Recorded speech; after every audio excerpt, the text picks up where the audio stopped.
Hello, नमस्ते, प्रणाम, सलाम, वेलकम टू डेली मिरर। बीते 2 सालों में आए भारी निवेश से बिहार का हाल चाल अब दोनों बदल चुका है और कंपनियों और फैक्ट्रियों के मामले में राज्य तेजी से ऊपर चढ़ रहा है। इस स्पीड को और आगे बढ़ाने के लिए अब से चंद दिनों बाद कुछ ऐसे होने वाला है जिसके बाद आपको देखकर ऐसा लगेगा कि धन के देवता कुबेर ने साक्षात बिहार के लिए अपना खजाना ही खोल दिया है। 2 साल में 36,000 करोड़ रुपए की इन्वेस्टमेंट के बाद बिहार अब साल 2024 के बिहार बिजनेस कनेक्ट के दूसरे संस्करण के आयोजन की तैयारी में जुट गया है। राजधानी पटना में 19 से 20 दिसंबर को आयोजित होने वाले बिहार बिजनेस कनेक्ट के दूसरे एडिशन में 80 देशों के कारोबारी हिस्सा लेंगे। इसकी तैयारी को लेकर राज्य सरकार के एक अधिकारी ने गुरुवार को जानकारी देते हुए कहा कि इस 2 दिन के आयोजन में केंद्रीय मंत्री, केंद्रीय मंत्रालयों के सचिव और प्रमुख उद्योग संघ शामिल होंगे। आपकी जानकारी के लिए बता दें कि बिहार बिजनेस कनेक्ट के माध्यम से राज्य कपड़ा, खाद्य प्रसंस्करण और बिजली चालित वाहन जैसे क्षेत्रों में निवेश आकर्षित करना चाहता है। इससे राज्य में रोजगार पैदा होगा और कारोबार को बढ़ावा मिलेगा। इस कार्यक्रम को सफल बनाने के लिए बिहार सरकार के सभी विभागों के लिए समन्वित योजना तैयार की। यह प्रमुख सचिव के साथ दूसरी समीक्षा बैठक थी। राज्य के उद्योग सचिव ने सबसे पहले बिहार बिजनेस कनेक्ट 2024 की तैयारियों के बारे में जानकारी दी थी, जिसके लिए पंजीकरण 12 नवंबर से शुरू की जा चुकी है। राज्य में होने वाले इस इन्वेस्टर समिट को लेकर एक अधिकारी ने बताया कि पिछले साल 3,000 लोगों ने इसके लिए रजिस्ट्रेशन कराया था, जबकि इस साल इसके लिए लक्ष्य 5,000 कारोबारियों को लाने का लक्ष्य रखा गया है। अब तक 82 देशों के दूतावासों को निमंत्रण भेजा जा चुका है। अधिकारी ने कहा, केंद्रीय मंत्रियों के साथ साथ केंद्रीय मंत्रालयों के सचिव को भी आमंत्रित किया जाएगा।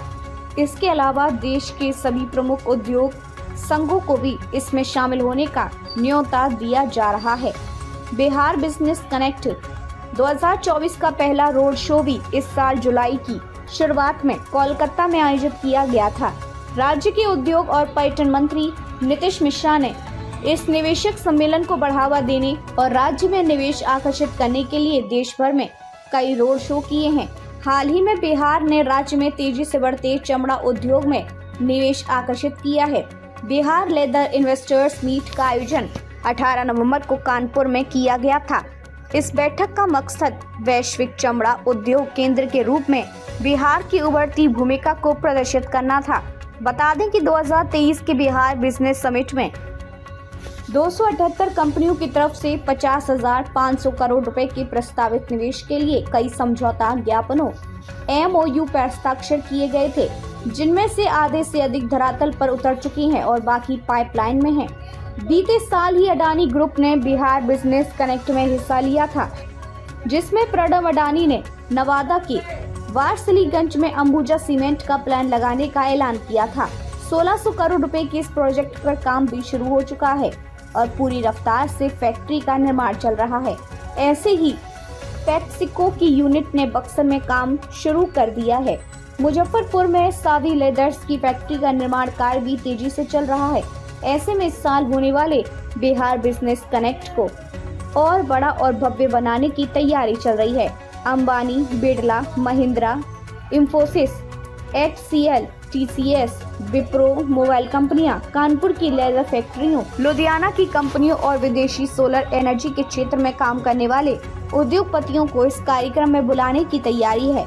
विशेषज्ञ अनुमान जता रहे हैं कि जिस तरह बिहार में कारोबार और रोजगार बढ़ाने में केंद्र सरकार की नजर है, उससे संभावना है कि इस बार की बिहार बिजनेस कनेक्ट में 1 लाख करोड़ रुपए तक के अलग अलग प्रोजेक्ट के लिए ये तमाम कंपनियां बिहार सरकार के साथ MOU साइन कर सकती हैं। आपको जानकर आश्चर्य होगा कि बिहार में पिछले 3 सालों में प्राइवेट सेक्टर में रोजगार और नौकरियों में शानदार बढ़ोतरी की है। राज्य में IT, मैन्युफैक्चरिंग और कृषि आधारित उद्योगों में निवेश और रोजगार के अवसर तेजी से बढ़े हैं। 2022 से 2024 के दौरान बिहार में निजी क्षेत्र के विभिन्न उद्योगों में लगभग 91,000 लोगों को प्रत्यक्ष रोजगार मिला है। इसमें ई-कॉमर्स, डेटा एनालिटिक्स और लघु उद्योगों का महत्वपूर्ण योगदान रहा है। राज्य से युवाओं का पलायन रोकने और उन्हें बिहार में ही नौकरी उपलब्ध कराने के लिए रोजगार मेले आयोजित किए गए हैं, जिनमें स्थानीय युवाओं को नौकरियों के अवसर प्रदान किए गए। रोजगार मेला जैसे कार्यक्रमों से हजारों लोगों को नौकरियां मिली। खासकर स्किल डेवलपमेंट के जरिए 1 लाख लोग अब बिहार की प्राइवेट कंपनियों में नौकरी पा चुके हैं। कंटेंट क्रिएशन, डिजिटल मार्केटिंग और वर्क फ्रॉम होम कल्चर के चलते निजी क्षेत्र में रोजगार के नए क्षेत्रों का विस्तार हुआ है। युवाओं में प्राइवेट सेक्टर के प्रति रुझान बढ़ा है, जहां बेहतर वेतन और लचीले कार्यकाल की सुविधा मिल रही है। आज के लिए बस इतना ही। अगर आपको ये वीडियो पसंद आया हो तो इसे लाइक करें, शेयर करें, कमेंट करें और अपने चैनल को सब्सक्राइब करना ना भूलें। मिलेंगी कुछ नई जानकारी के साथ, तब तक के लिए आप देखते रहिए डेली मिरर।